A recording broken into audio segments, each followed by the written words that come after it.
मेरे परिवार के लिए वो मुल्क किसी गाली से कम नहीं। जब भेड़ा सरगोदा में मेरा बाप अपनी माड़ी का सुख चैन छोड़कर दिल्ली भागकर आया था तो जेब में फूटी कौड़ी नहीं थी। एक कमरे में भेड़ बकरी की तरह रहते थे हम, कभी एक अपार्टमेंट से दूसरे से, कभी दूसरे से तीसरे, ऐसे भटके फिरे हैं हम लोग। तुम नहीं जानते क्या तकलीफ है, क्योंकि तुम्हें कभी लाहौर से धक्के मार के नहीं निकाला गया। अपनी मर्जी से कहीं और जाके रहना एक बात है, लेकिन जबरदस्ती निर्वासन होना, तुम नहीं जान सकते इस तकलीफ।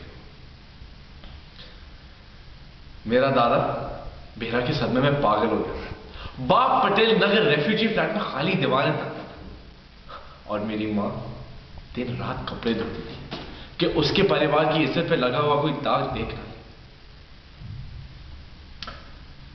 मेरा बाप निजामुद्दीन औलिया के उर्स पे निजामुद्दीन बस्ती के चक्कर काटता था, अपने बच्चों के लिए मन्नत मांगने के लिए नहीं, लेकिन इसलिए कि हर तीर्थ यात्री से यह पूछ ले कि तुम कहां से आए हो।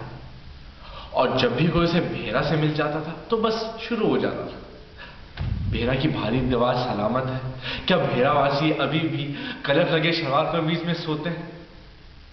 पूरी जिंदगी अपने परिवार को उसने साइकिल पर घुमाया, लेकिन मेहमान को टैक्सी कराता था। और फिर जब उसे भेड़ा का कोई मिल जाता था तो अपनी माड़ी के बारे में पूछने लगता, मेरी माड़ी अब कैसे है, अब उसमें कौन रहता है, क्या मरम्मत के लिए कोई पैसे तो नहीं चाहिए। मेरे बाप दादा की माड़ी पर उन लोगों ने कब्जा कर लिया, मैंने कुछ नहीं कहा, लेकिन अब मेरी बेटी को दिन दहाड़े ले जाएंगे और समझते हैं कि मैं कहूंगा कोई फर्क नहीं पड़ता, कोई फर्क नहीं पड़ता, कोई फर्क नहीं पड़ता।